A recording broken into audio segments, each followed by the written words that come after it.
5:01 p.m. There's an initial question to log your time zone, log your current time where you are in the chat as we sort of warm up to begin. A slow launch. My name is Ben Samuels. I am from Limbik Theatre and I'm one of the curators here with Unrehearsed Futures. Thank you so much for coming out it's this late afternoon, early evening here in London, 5 p.m., whatever time it is where you are. So Unrehearsed Futures, this is season 4, episode 3, these kinds of ongoing series of talks around theater and the performing arts and the state of the world and how we can change it. So it's great to have you all here. This is session, a sort of open salon of some friends of Limbik's, old and new, around called Lean Into the Well, looking at the relationship between creativity and well-being and health. And it's great that you are all here. Just so you know, the sort of format of Unrehearsed Futures will have a kind of 45 minutes or an hour of the session is going to be recorded, and then at a certain point in time we'll stop recording and it becomes a much more kind of informal water cooler sort of vibe where you're welcome to stay and hang out as long as is appropriate. To start off with, I just wanted to introduce I want to introduce, I would love our guests today to introduce themselves.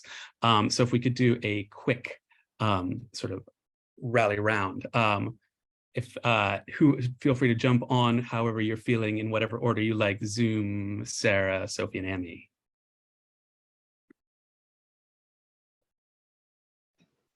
I'll start. Hello, I'm Sarah. I'm co-director of Limbik Theatre, and I'm also a freelance performer and educator. Is that long enough?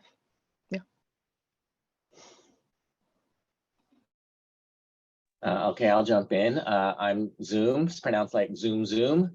Pronouns are he and him. I am calling from Vancouver, Canada, which is unceded occupied territories of Musqueam, Squamish, and Tsleil-Waututh First Nations.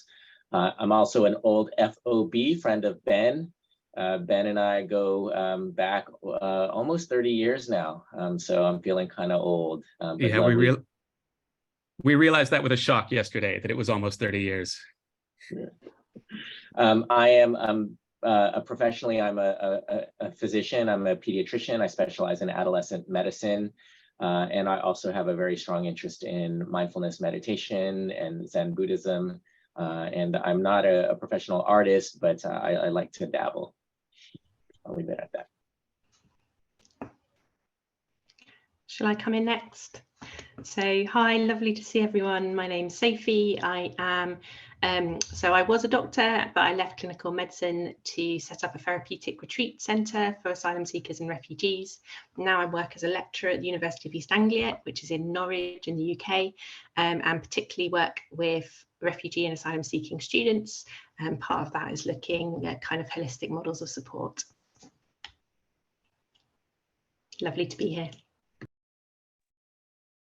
Hi everybody, I'm Amie Buhari and I am an actor and a singer, and I also am the CEO and founder of the Hebe Foundation, which is a youth organisation working with young people, helping them to realise their gifts and talents to further themselves and their communities. Hi. Thank you very much, everyone. So this is it's sort of conceived as a dream dinner party, I think, a group of people that we have come together for this session.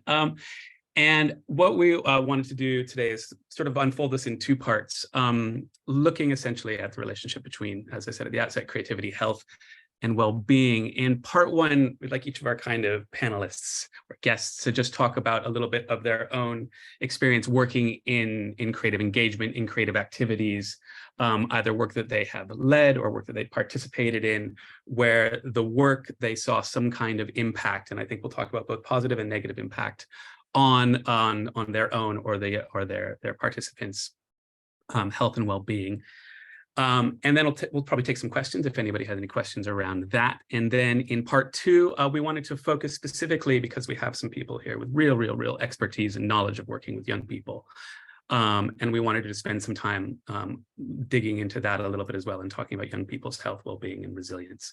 And so that'll be part two. And then after part two, we'll also have some more questions. And then we'll probably stop the recording and, as I said, open it out to the more sort of water cooler chat. So to kick off part one, and this whole sort of area of interest, I think, began for myself with a Limbik project that we ran recently in the woods in Norwich, where we brought sort of people together to essentially run around in the woods wearing masks and with an audience listening to a whole kind of 3D spatial audio soundscape and soundtrack as performance unfolded on this kind of walk in the woods. And it had some really interesting impacts and consequences. So to kind of launch the discussion, as this was sort of certainly my original kind of springboard into this as a real area of wanting to sort of focus and look into in more detail. Sarah Johnson, co-director of Limbik, also co-director of Rebel Rabble. Could you talk, let us in a little bit more about that show and that project? Yeah. So yes, it was originally conceived in lockdown, in that moment of frustration where we couldn't go to the theatre and we couldn't get together and nobody was working in person, and everybody was engaging in these little moments of rebellion. And fundamentally, we wanted to make an outdoor show, and we wanted to make it with a community cast using some form of new technology. And so we conceived the idea of an exploration of rebellion, inspired by a local history by a man called Robert Kett, who led a huge rebellion during the enclosures in Norwich against landowners who were taking away common land from people. And we co-wrote it with community group and devised it in the woods. And then this performance took place in the woods during the autumn. And it had two phases. We had the first phase of R&D, and then a second phase of a public-facing performance. And we learned an enormous amount during the first phase, because people seemed to respond to the work in a different way, because we were outside, because we had to work at a different pace. But we also learned lessons around how to take care of participants and how to take care of people's physical health, which initially I think we weren't entirely sure how to do. It had a different pace. There were different needs. People needed to sit down. You couldn't just pop and have a coffee at the theatre cafe or in the green room. So we learned a lot about holding space for people in a wild space. And then the second year we put on the show, and we applied what we'd learned. And what we were really surprised to discover was that the participants seemed to, some of them had some long-term health conditions, including MS, long COVID, and for one or two individuals in particular, their symptoms seemed to reduce over the course of the project. So there was one lady who started the project, and she was, she had to do 20 minutes at a time. We'd had to carry around chairs in the woods. We were constantly thinking, getting camping equipment. And then we did 3 weeks of rehearsals and then 2 weeks of shows. And by the end of it, she was putting up gazebos. She was staying till the end. She seemed to have this physical transformation in some ways. And of course, we know that a condition like MS can fluctuate enormously. It wasn't just about the show. But it was wonderful to see, and it opened our eyes to the possibilities of, what is it like to make theatre in a place that by its very nature seems to sort of promote well-being. what is it like to be just to make theatre outside in a more collective way? What could that do, not just for the participants and the directors, but also for the audiences? So we were asking audiences about their responses, and people also seem to feel like being in this place. They were listening to audio through silent disco technology, going for a walk in a group together, but also as an individual. So immersive, interactive, but they weren't being asked a great deal. There seemed to be benefits for the audience beyond what we expected. And that was just a really lovely surprise. And it's led us to sort of start to investigate these questions. And I think Ben and I both feel like we're quite at the beginning of this journey, and we're relatively novice. And so we were really keen to hear from other people about the way they hold space for people, the principles they use, and lessons that they have learned. So I think that's where this inquiry came from. I also have another, educational, sort of lots of questions around wellness and creativity in an educational setting, but we're going to do that in part 2. So I won't go into that.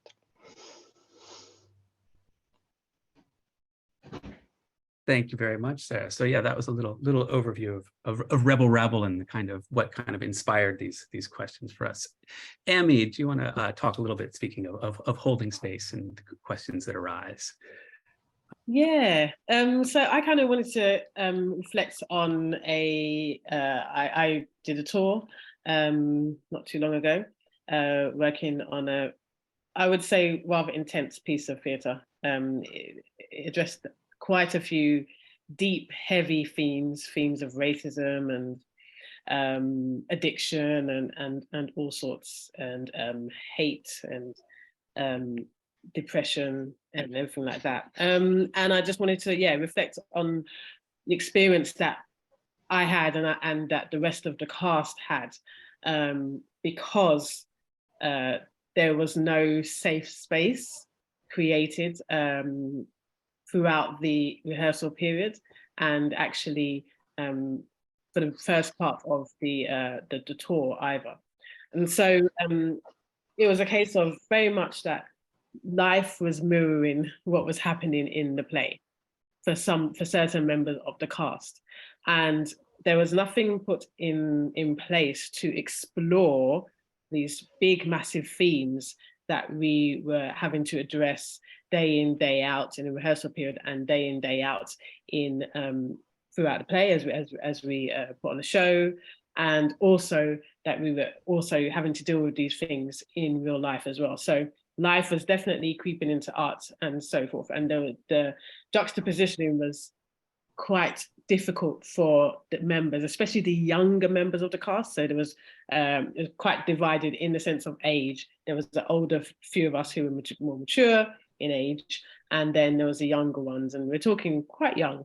And so they were struggling very much with having to deal with these issues daily, but not having that safe space in which to explore, in which to release, in which to process, other than when they finish at the end of the day.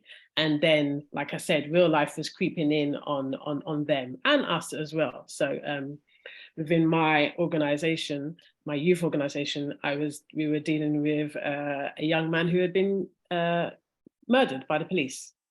And we were right in our community. So we were dealing with that whilst I was doing this play around race and brutality. And so very much in my everyday life, I was having to deal with that and the effects that it had on the community, effects that it had on the young people, whilst having to play this out essentially in this performance as well. And so, like I said, the younger cast were really, really struggling, to the point where the anxiety set in, stress. There was physical ailments as a result. There was continuous levels of exhaustion, where we had to like not do the show a couple of nights. There was things from colds to flus to just like the body was aching. There was a lot of expression of my body is physically aching, you know, and one could argue, okay, well, we were working throughout winter and you have the normal flus and those kind of things. And yes, you do. But we could see the correlation between the fact that there was no space to share and to process, and the effects it was physically having on the cast. And like I say, especially the younger ones who hadn't maybe necessarily experienced such intensity before. And so it got to the point where people felt like they needed to leave, where there was some conflict, and literally it was a very dark time that we were going through on stage and off stage. And so I kind of became I would say the cast nurse to a certain degree, maybe being of that older ilk, and having already put in place protocols for myself to keep my well-being balanced, so to speak. I was then able to support the rest of the cast, those who needed it. And so I was the sounding board. I was the one who was, you know, giving helping with ailments and natural things to kind of bring down the temperatures and the colds and the aches and the pains, but also being that listening ear and just being that nurse, that kind of pastoral support that was lacking from, in reality, the theatre company. And then I took it upon myself to then devise a workshop, a session of workshops that we would do that would address the themes that we hadn't addressed, and address the correlation between real life and what we're going through in the show. And after that, once we had had that time to do that in such a safe environment, all of a sudden people's mindsets changed. People then had a new perspective on how we move forward.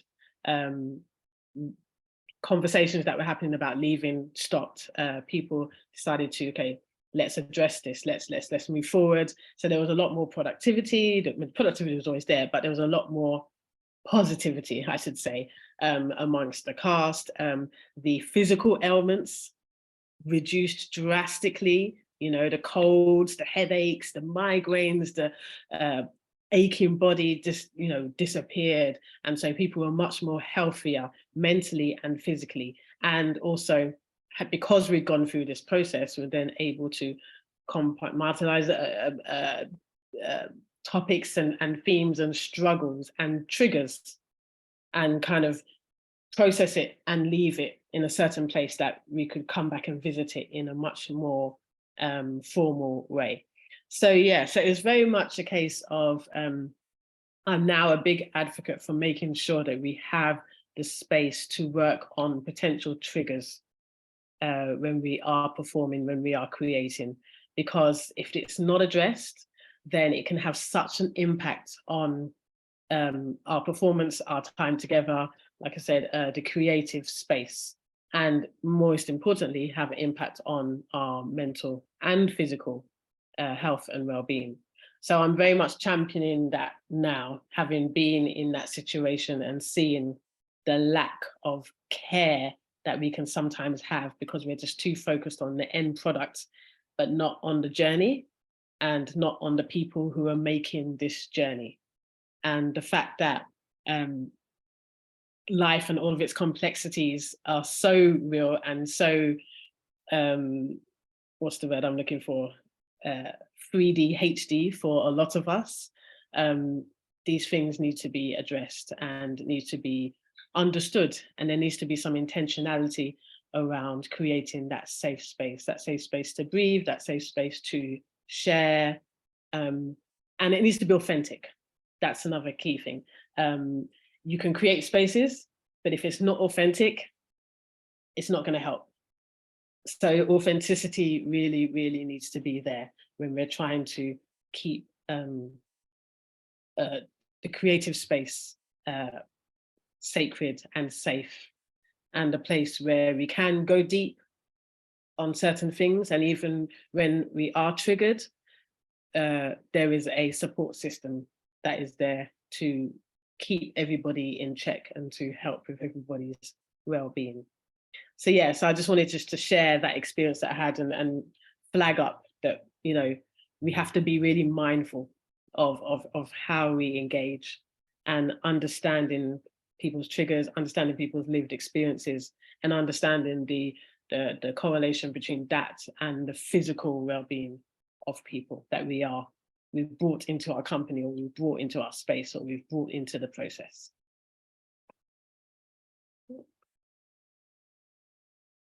Fantastic, Amie. Thank you so much for sharing that story. I have many notes and questions. If you do too, feel free to put them in the chat. And what we'll do is, when we kind of finish this first part one, we can go through some of those as well, and see what kind of things have come up. But certainly, I've got lots of questions about the way, you know, one of the things that I think that we're interested in exploring as we continue this conversation is looking for different aspects of best practice, essentially. So I'm really interested to hear sort of certain tools, techniques, things that, you know, as you sort of spoke about, making that space authentic, etc., and what that looked like or felt like for you.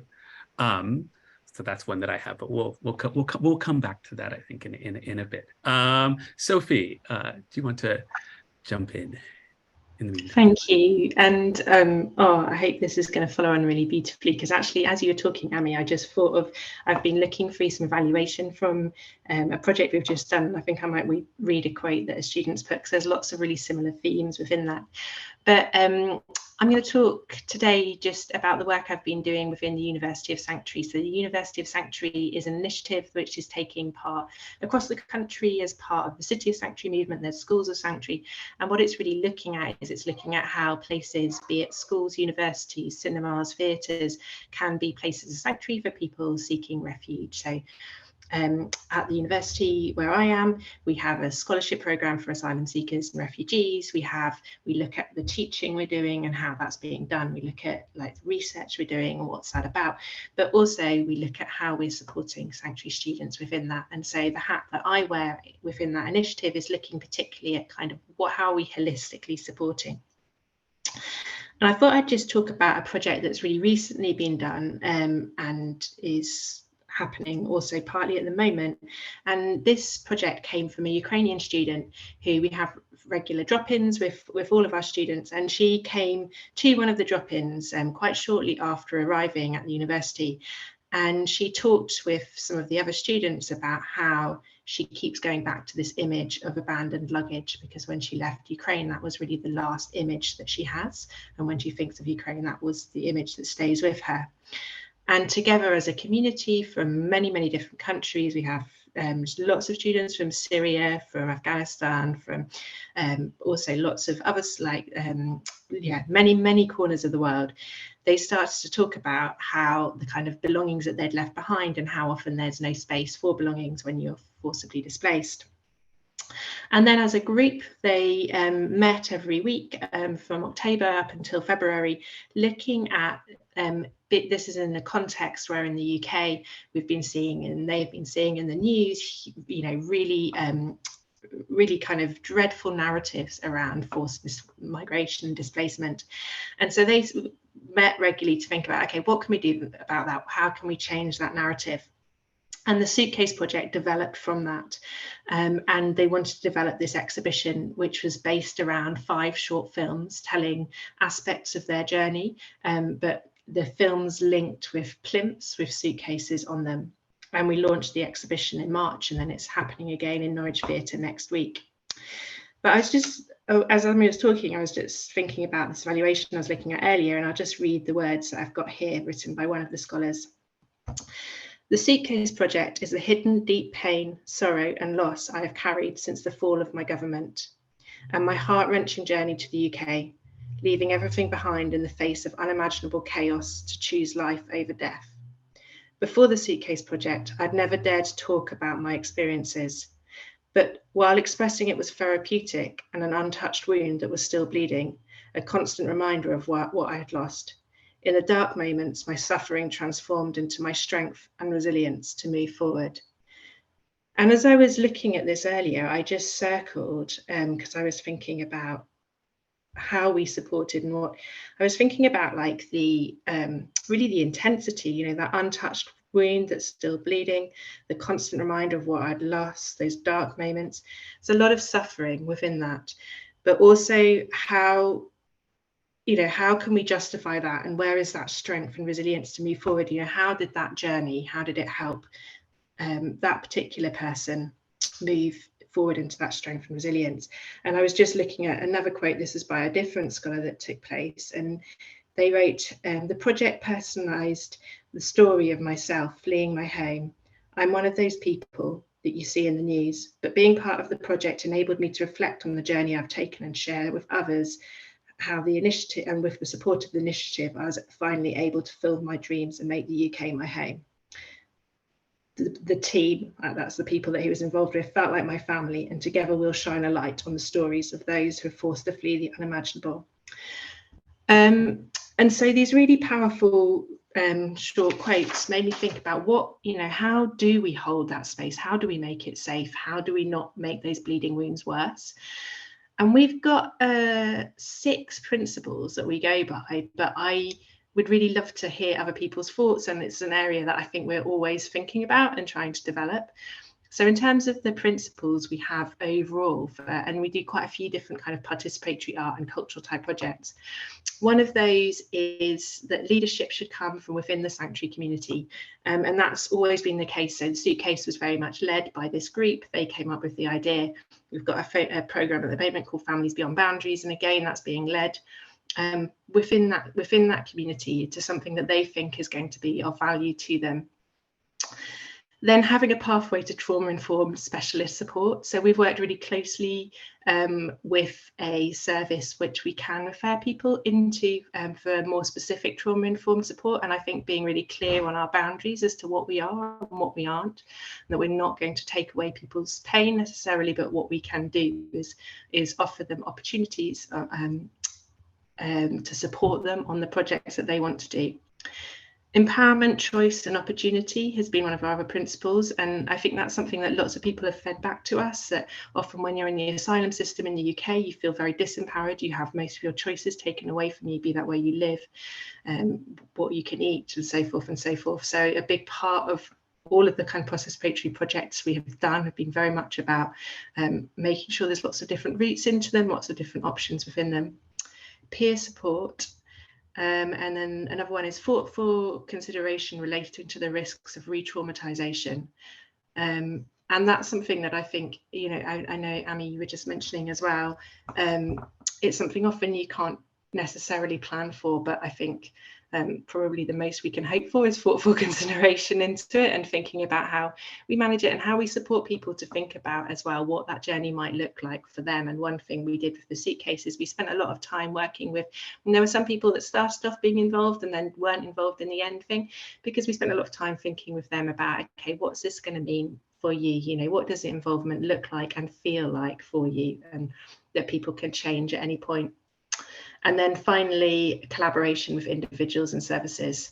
So that, yeah, that's a kind of a really brief nutshell, I guess, on one project we've done and some of the things that we've found really helpful, just in a way to come back to and keep checking in that we think we're doing it in a way that feels kind of holistic and supportive.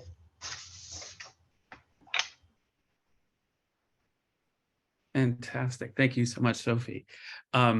There's another fascinating project that you spoke about too, with screen printing T-shirts, which we might get you to elaborate on in a bit. But no, that those principles I think are really useful, and a really interesting framework to begin to take forwards in the conversation.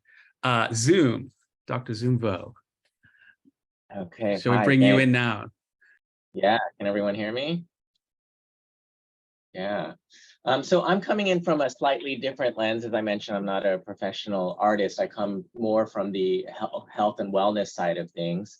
And really, I think for the purposes of today's talk, I really want to focus on the potential use of mindfulness in some of these things, both health and wellness, as well as creativity, which is something I have a side interest in.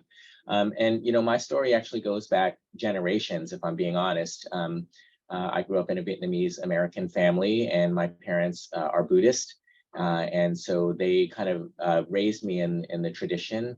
And there's a specific teacher who many of you may know named Zen Master Thich Nhat Hanh, who my parents introduced me to when I was young. And so that's really everything I know about mindfulness really comes out of that tradition and those practices and community. And I went on my very first mindfulness retreat at Plum Village, which is his center in France, just after my undergrad, before medical school. And for me, I came because I was suffering, because I didn't know where I was going with my life, and because I had a lot of pain from, you know, growing up in a very racist environment in North Carolina as a child of refugees. And for me, it was a life-changing experience. It really showed me that mindfulness is not just an idea, but it's actually a practice. It's something that I could use in my everyday life. It helped me to survive a lot of difficult challenges and times in my medical training. And then I started to bring it more into, you know, my work, first with young people. So I developed a course for young people. I wrote a book about it. And then more recently for my colleagues, for health professionals, because, you know, as Amie was saying about, you know, taking care of the people who are actually doing the work, not just the outcome. It's the same in medicine.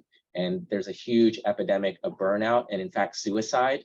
A lot of people don't know this, but physicians are somewhere around twice the risk of suicide of their peers who are not physicians. So it's a big problem.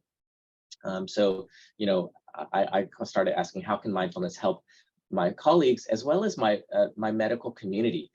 Because one of the things I really see about mindfulness is that it's not an individual affair, and a lot of popular mindfulness is kind of like, you know, sit in a corner with your eyes closed or be on a beach by yourself and kind of bliss out. And that's really not what mindfulness is for me. Mindfulness is a community practice, and that's how Thich Nhat Hanh always taught it. And so I'm trying to bring it to my whole hospital now. Okay, so to back up, what is mindfulness? I mean, there's so much, you know, popular press about it. When I first started doing this work in medicine, no one had heard about it. But now, of course, it's everywhere. It's on Time magazine and everything. And there's actually a lot of mythology about mindfulness too, which I might address some of those things. But for me, mindfulness is paying attention in a particular way, on purpose, and with unconditional love. So that's my definition. I borrowed that from Jon Kabat-Zinn and slightly modified it. Jon Kabat-Zinn's one of the people who brought mindfulness into like Western healthcare and medicine. And how can mindfulness help with health?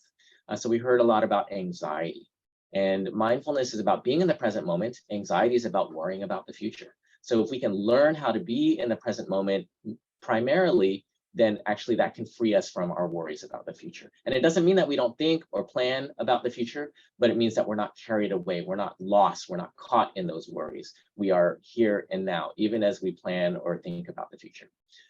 Some people are often experience depression too, which is, you know, wishing things had been different, wishing this had happened, wishing that hadn't happened.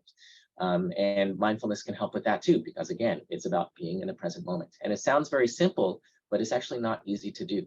It requires training. It requires practice. And ideally, we practice when we're not anxious or when we're not depressed. So that way, when anxiety and depression does come, we know what to do and we know how to handle it. And then we've heard a lot about trauma as well. And actually, a lot of anxiety and depression is actually trauma. Racial trauma, trauma from forced migration and being a refugee. That's something very close to my heart. And in my tradition with Zen Master Thich Nhat Hanh, that's actually was very part and parcel of our tradition, because his what he calls engaged Buddhism, that was developed during the Vietnam War. So that was developed during a time of colonization, during a time of bombs and lots of people dying. And he developed this as a way to bring this meditative practice into society to help heal the people who are being directly affected, as well as to heal the larger society. So how can mindfulness help trauma? I think a lot of trauma is about being lost in the future, lost in the past, so we can be in the present moment. We can heal our bodies by being really present with that, and trauma shows up in the body. I'll mention that in a little bit. Mindfulness also has an inherent element of self-compassion, of self-love, which is often hard when we've experienced trauma, when we have been told or treated as if we're unworthy of love. We actually have to train ourselves and remind ourselves and practice that we are actually worthy of love. And then how do we do that if we've never been taught that, or if we've had traumatic experiences where we've been denied that? When it comes to racism specifically, there are some great mindfulness teachers, and I can recommend, who have written and teach a lot on this topic. Larry Ward in particular, and Rhonda McGee. Those would be the two that I would recommend. They've both written great books on this topic. The other thing I want to mention is about the mind and the body. And we heard how, stress and trauma shows up in the body. And from a medical perspective, that makes complete sense. And to be honest, Western medicine is a little bit, new to this party. A lot of Eastern medicine, a lot of indigenous medicine kind of has this insight, built in as a foundation. Western medicine for hundreds of years has been about like, there's the mind, there's the body, they're separate. But now that we're seeing actually the mind and the body are unified, and mindfulness has that insight built into it. And so when we're sick mentally, when we're worried, when we're stressed, when we've experienced bad things, that is always going to show up in the body through pain, through changes in our immunity, through fatigue, through lack of sleep.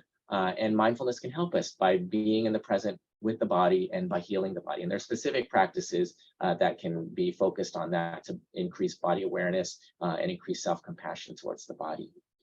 And the other thing about trauma-informed practice that I want to mention is that we talked about triggering. And when we're more aware, mindfulness is about being aware. And sometimes when we're aware of things that are difficult. We're aware of memories, we're aware of struggles that we've had. So awareness has to really be joined with that self-compassion in order for mindfulness to be healing. If we're just aware of our negative feelings, but we don't know how to be with it, how to hold it with self-compassion, it's actually going to make us feel worse. And we also have to know what our window of tolerance is. This is another key element of trauma-informed practices, knowing how much can we be aware at any given time. And maybe there's times where actually we don't need to be aware because it's overwhelming.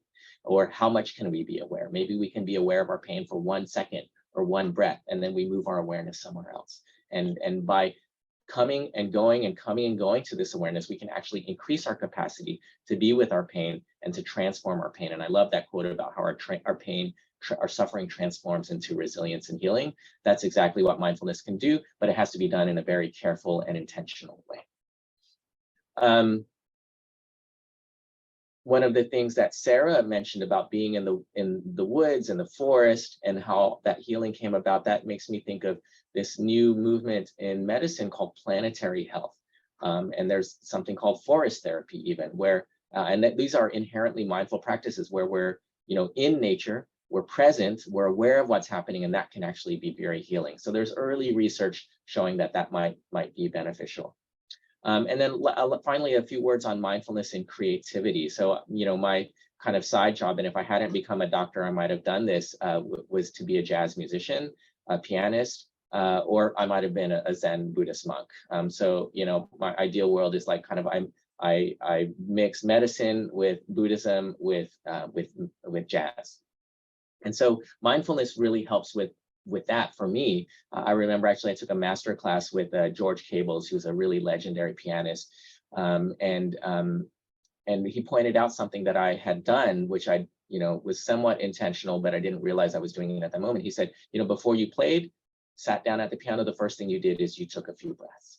And that's so important. So, and the reason I was doing that was to just be present in that moment, because when I'm in a performance, I need to be fully present. I need to be able to hear what's happening, be listening, be in the moment, so that way my best performance can come through. And jazz in particular is all about improvisation. So I don't actually know what I'm going to play before I play it. Another mindful quality is called beginner's mind. It's openness, it's curiosity, it's being open to what's happening, being open to surprises, even something that I think I know, whether it's brushing my teeth or playing a song that I've played many times, I want to be open to surprises so I can always discover new things. So that's a very creative energy as well. Compassion and joy are mindful qualities as well. And when there's compassion and joy in performance with my bandmates, with the audience, then the performance is going to be better for everybody. So it's not just about an outcome, but it's about the way we do it. And finally, a thought on how this can be brought in, to a creative setting. So the artists that I've worked with, and several, I work mostly with teenagers. Many of them are quite involved with theater. I've taught them mindfulness practices, and what they've told me is that they bring these practices to their theater group, to their class. They do a guided meditation, or they play a guided meditation recording from an app, before rehearsals, before performances, and it's a group practice that helps them to kind of be present with each other, and also kind of help manage some of that stress and anxiety before a performance. So that's just an example of how this can be brought in a really intentional and explicit way into a creative context. So that's my 10 minutes. I'm going to end there for now. Thank you so much, Zoom. Yes, Zoom was being very humble earlier when he said that he only dabbled in art. He's a phenomenal musician. One question popped up earlier from Mbongeni for Amie, which I wouldn't mind circling back to before we move into part two. Do you want to just throw it out there? Sure. I mean, it was just very basic. Thank you so much for your kind of, telling us about the process that you went through. I was just wondering if you could tell us a little more about the kind of specific, I guess, ways into creating. I'm always touchy about the term safe space for various reasons that I shan't get into here. Yeah, like the kind of practical, the most useful things that you found, I suppose, maybe is a nice way of framing that, for at least kind of evening out the rough edges of just being in that space as a performer, and then secondarily, because obviously the audience is also affected in particular ways, there's that kind of energistic exchange. If there was anything that you were kind of doing for audiences as well, to kind of, especially in the kind of post program, to again kind of help. Yeah. Okay. So we weren't really focusing much on audience. I have to be when I was doing it. It's mainly more about the cast. I'm a singer, so I have this philosophy in my head about singing through the pain, or at least finding your beat. I'm also a drummer as well, so finding your beat is really important for me, and I feel that it kind of comes back to what Zoom was saying, finding that's having that space to be able to sit down and feel your beat and feel get comfortable with it and feel you are one with it when you feel dislocated from it because of the external things that are then trying to kind of get you off beat, so to speak. So I'm very much about sitting down and finding your beat. So I use rhythm, I use drums. We'll do a collective coming together and finding the beat of our heart. And how my heartbeat will be different from how somebody else's heart beats. And it's not just a physical heartbeat. I'm talking about like your spirit, your soul here.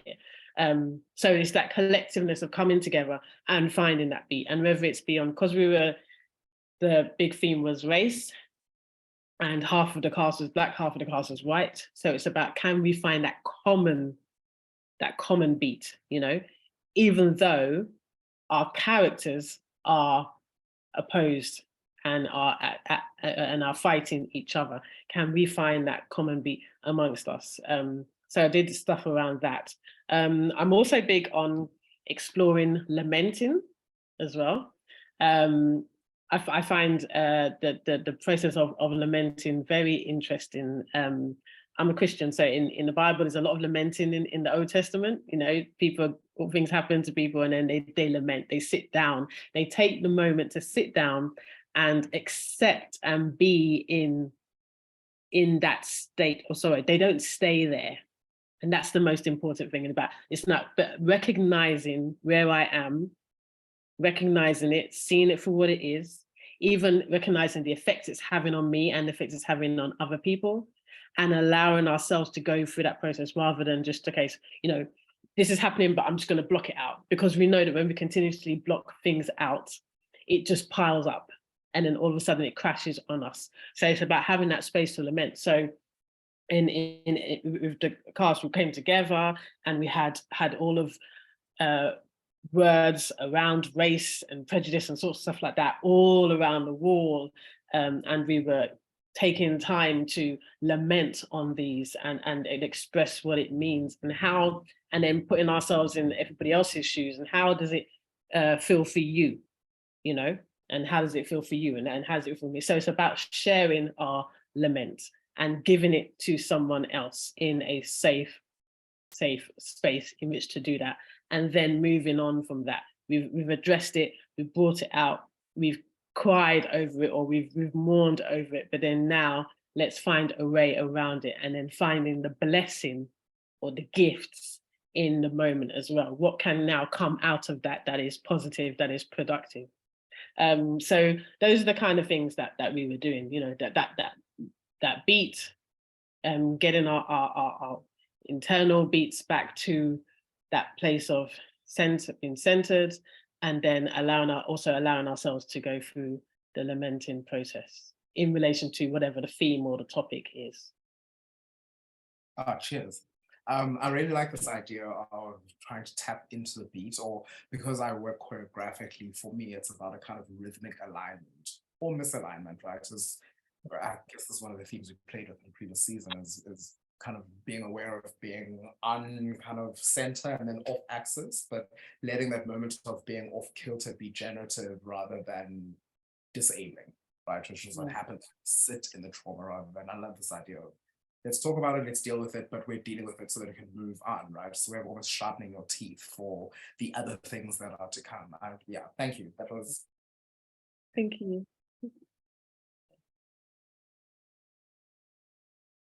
I'm just wondering if there are any other questions for anyone that might have come up in that first little part of the conversation. Feel free to jump in.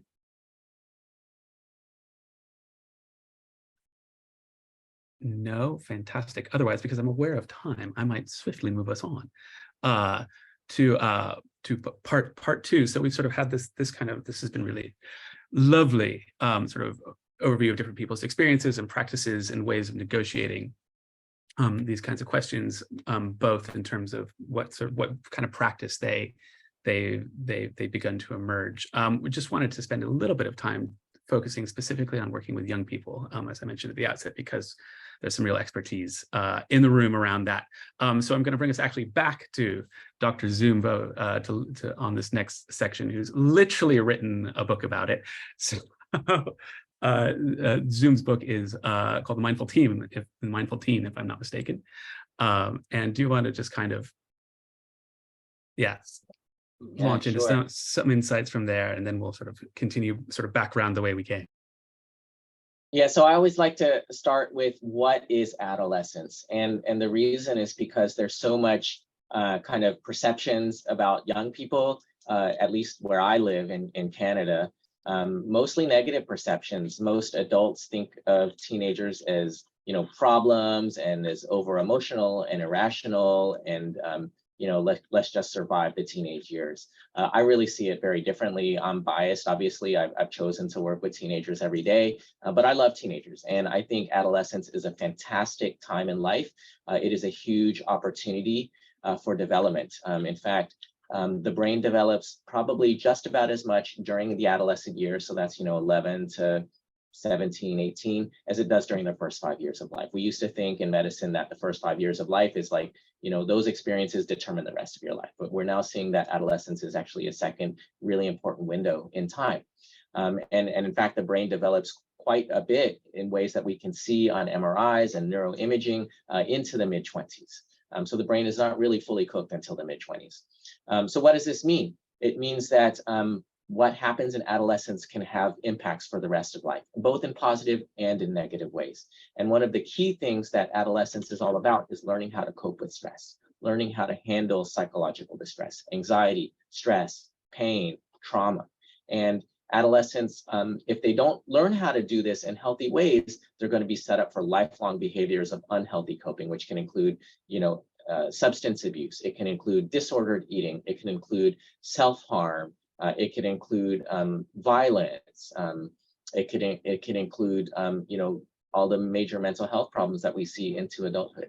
On the other hand, if adolescents can learn healthy coping mechanisms, that can set them up for a lifetime of success, because they can use these mechanisms for the rest of their lives. And mindfulness for me is like one of the most perfect, it's certainly not the only healthy coping mechanisms, but it's one of the most ideal because it is a repetitive activity. Mindfulness is about being in the present moment. And then when my mind wanders off, I come back to the present moment. And then when I start thinking about the future, I come back to the present moment. So it's an over and over and over and over thing. And that's actually how the brain develops. And that's how the adolescent brain learns, is because the more that there's a repetitive practice or repetitive behavior or repetitive activity, what that does is it actually strengthens the neurologic connections, the brain wiring that underlies those behaviors. And the things that are not practiced over and over, those disappear. And that's part of what adolescence is all about. It's called pruning. It's about, getting rid of the networks that are not used, the behaviors that are not used, and strengthening the ones that are used. So adolescence is a really cool time in that. Now, the last thing I'll say is working with adolescents. One of the most common questions I get, I often talk to parents, I talk to doctors and counselors about mindfulness in teens. And it can be super effective. I've had about 10 years of experience with it, lots of great anecdotal experience, a little bit of research experience. From the scientific point of view, the research is not as much developed as it is in adults, but it's certainly very promising that it can help with anxiety, depression, substance use, pain, chronic illness management. However, people often ask me, okay, that's awesome. Like, how do I get my 14-year-old to meditate? What can you tell them, to make them do it? Because I want them to do it. And so my first question is, well, what does your own mindfulness practice look like? Like, are you practicing yourself? Because often the parent or the counselor or the doctor is like, oh, no, I don't need it, but I want my teenager to do it. And that's actually not effective. The way teenagers learn is by watching adults. And when adults are doing things, then the teenager is much more likely to do it. And that's how it was for me. Like I saw my dad doing this. And when I was 15, to be honest, I wasn't interested. But by the time I was 19, 21, 23, those seeds were planted and I was ready to explore it on my own terms. So teenagers learn a lot more from what adults do than what adults say. And in fact, if adults say, you should do this, you should meditate, you should try mindfulness, you should read this book, you should try this app, but the adults themselves are not doing it, it actually backfires. Because teenagers have a really good, what I call it, a bullshit meter. Like, basically, they're very good at picking up hypocrisy in adults. And if they see that the adults are not practicing what they're saying, it's actually a turnoff, and it actually is a big barrier. So that's number one. Adults who want to teach their teenagers, whether they're parents or whether they're teachers or counselors or health providers, if they want to teach their teenagers this, or get their teenagers to explore this, they need to demonstrate it, they need to model it, they need to live it. So that's my biggest kind of pearl for that question. So I'll stop there, turn it back over, and certainly happy to explore other areas as questions come up. Thanks so much, Zoom. Amie, I see you nodding a lot in agreement. Amie runs a foundation that works with young people. Do you have anything else to add? Yeah, I was just, as Zoom was just talking, I was like, yeah, you're so right. Repetition is key. I've been working with young people for over 30 years now, and you need to instill things. And they used to talk about planting seeds. Planting seeds is so important, because that's how they're going to, you're not necessarily going to see the results straight away with young people. Like you said, it's that later on that maybe it starts kicking in 19, 20, even in the 25-year-olds. I have young people coming back to me, oh, Amie, what you did back then when I was 11, I see the effect now, and they're in their mid-20s or something like that. So it's so important. And again, seeing what the adults are doing, and then has a much better effect. And the thing with us, as youth practitioners, we have a very small window of opportunity with our young people. We don't necessarily see them day in, day out. And the time we do see them, we have to kind of be everything to them. We are a listening ear, we are a person who provides their stimulation, we are people who want to educate them, and all these sorts of things. So the role of parents and carers is so key, because they do pretty much see their children every single day. And that model, that world behavior has to be instilled really from the home. And I always say this to parents all the time and carers, that you have to be the example, you know, because that's who the young people are looking up to. Those, you are the one, even if you are totally in conflict with your young person, a lot of the time, they are witnessing and seeing and clocking everything that you are doing. So yeah, so it's so important that we have to model what we do. With my young people, I don't ask them to do anything I wouldn't do. At all, and I will always try and lead by example. That's my whole ethos, and that's the whole ethos of my organization as well, you know, that we lead by example, because that's how you get it, you instill it into a young person, and they so much need that, especially in this time that they're living in, you know. And there's a lot of issues going on, there's a lot of adverse childhood experience that is just feeding into their every single day in ways that I would have to say we didn't experience necessarily when we were growing up. And I know some of us are growing up in a lot of hardship, and we've been through a lot of stuff, but everything that the young people going on happening to them now is, there's a lot of newness to it, and it's all amplified, it's all exposed, it's all open for everybody to see. There are no doors to close anymore. There's no pillow to hide behind anymore. Everything is on display. And so everything is magnified for a young person. And we need to, I guess, really recognize that in how, and put it into how we engage with our young people, and how we even design projects and spaces for them, knowing that what they are doing, how they are living, is continuously under a lens, you know, whether it's of their choosing or not, they are living under a lens, under a microscope, so to speak, and everything has been amplified and magnified. And so how can we then center them and bring them back to self, you know, and understanding self. So I do a lot of stuff around identity and culture, and who are you? What is your purpose here? What is your journey? What is it going to look like?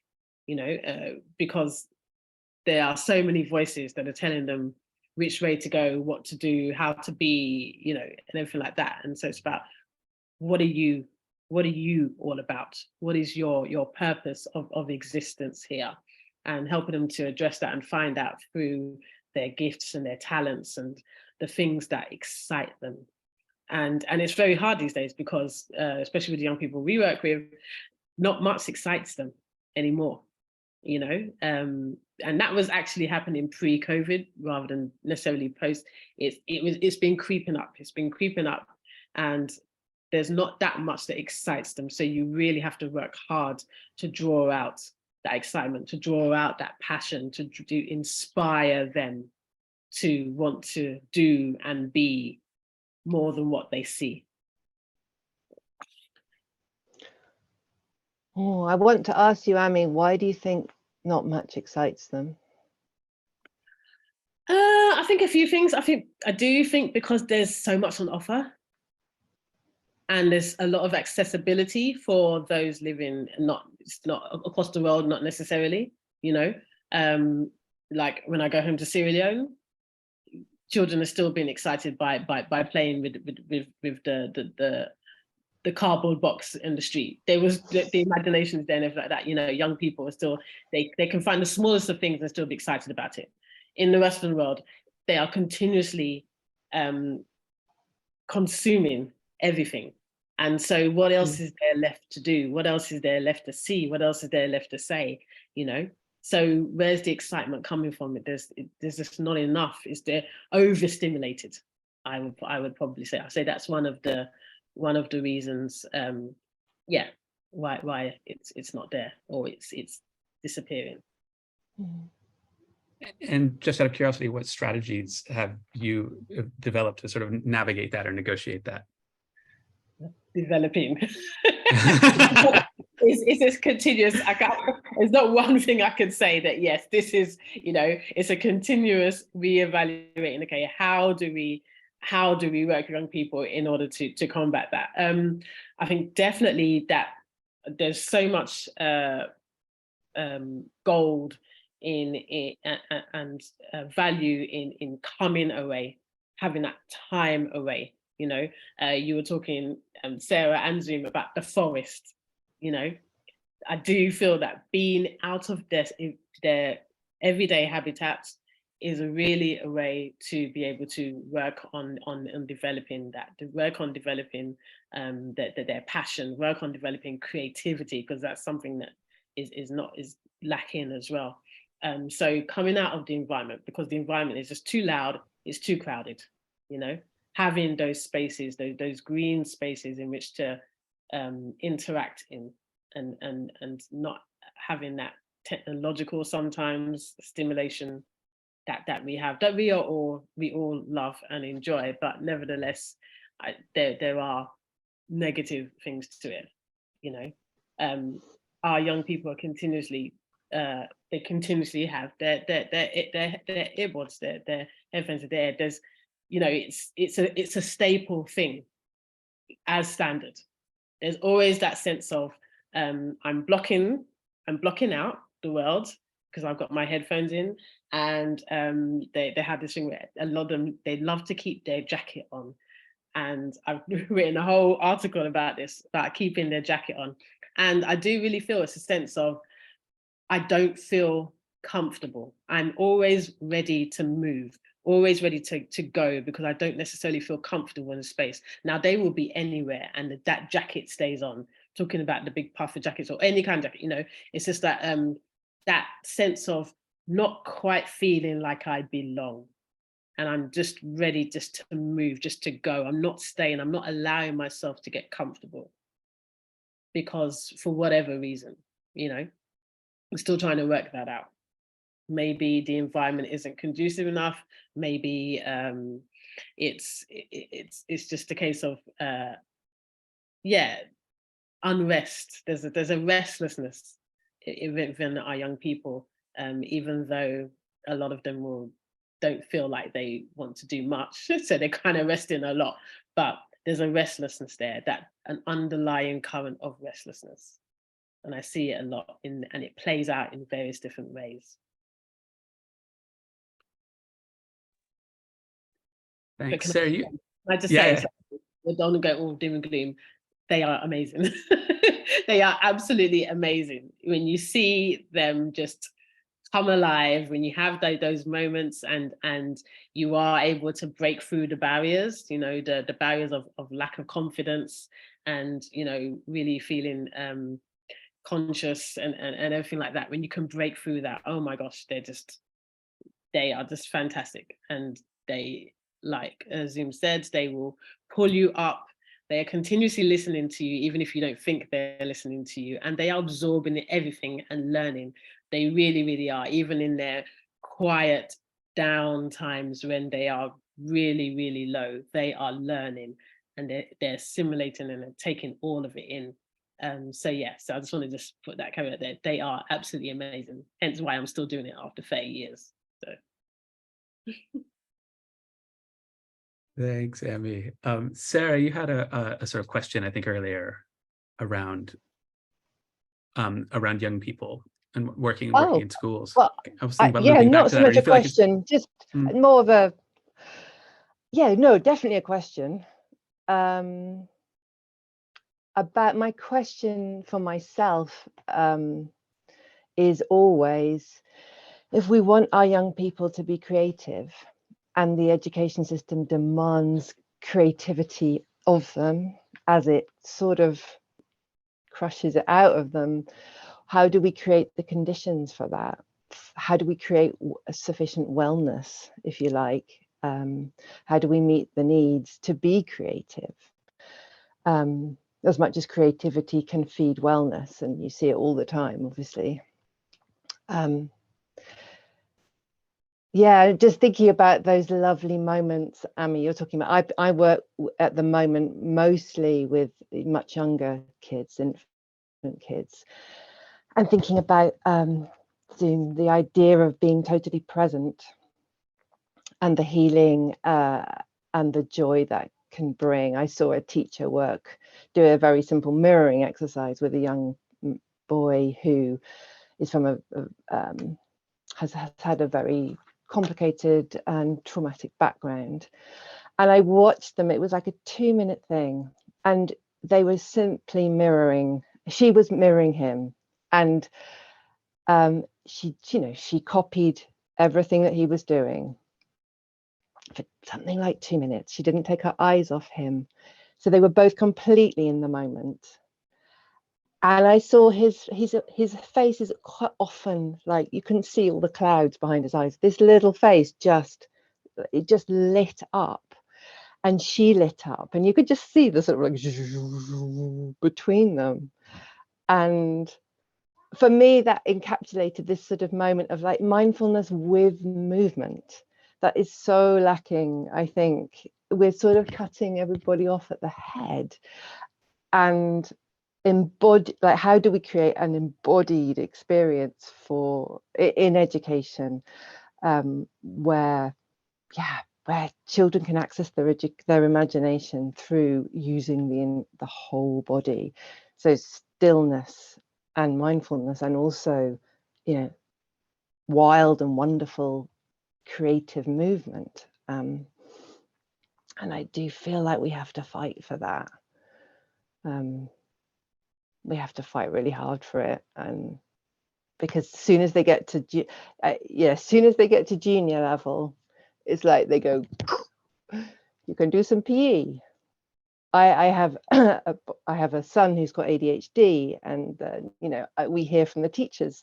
For me, he's the most imaginative person I've ever met. He's got unbelievable ideas, but what I hear from them is like, he sits down to write a piece of English and he doesn't have any ideas. I'm like, just let him, and it's not just him. There are many, many, many children like that.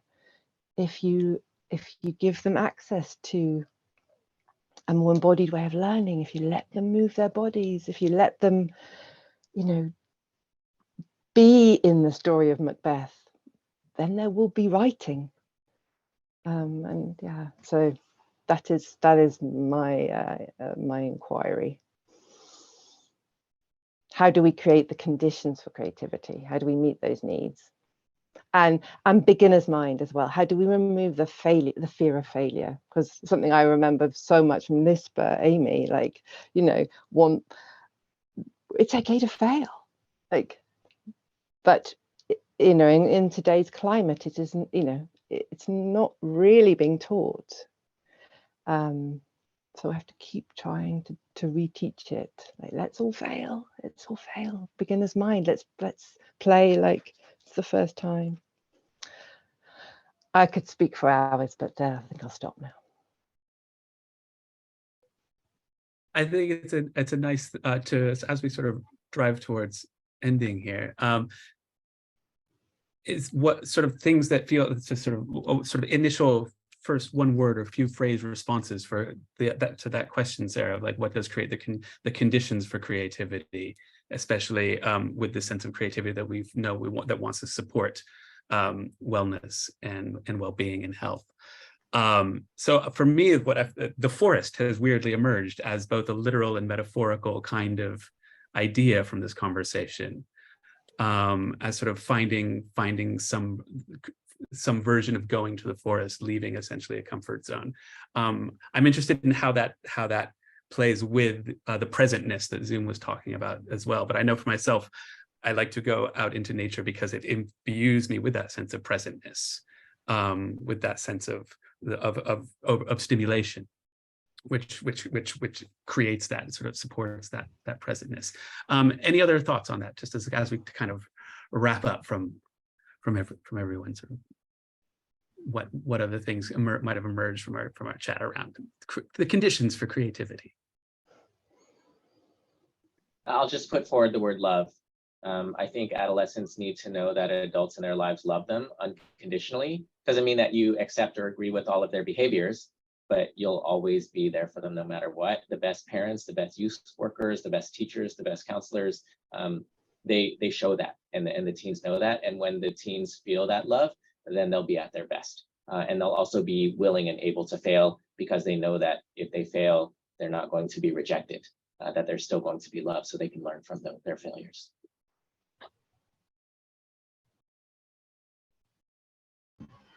One reflection I had is there's quite a lot of talk around kind of cultural change, and Amy's made a brilliant point in the chat about AI replacing humans. And I was at a talk really recently by a big tech firm, and there was one of the big tech leaders talking at it, and he was asked, what do you think we should be teaching young people today? And seeing as he's a probably billionaire tech person, I was really surprised by his answer, but his answer was storytelling and finding meaning. And I guess that's, you know, increasingly, and as we've all been touching on, in this increasingly crazy world that we're in,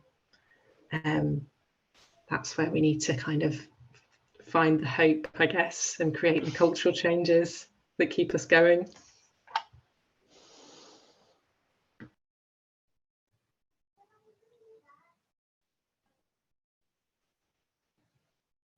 And yeah, Amie. I'd just say fun.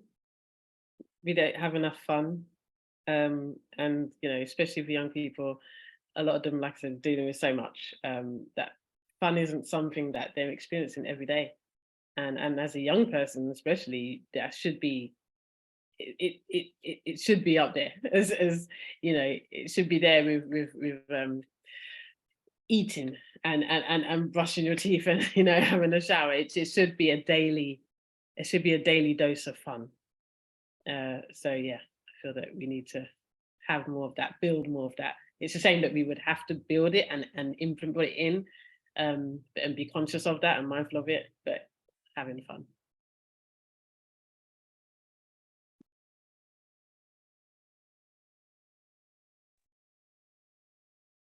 Fantastic.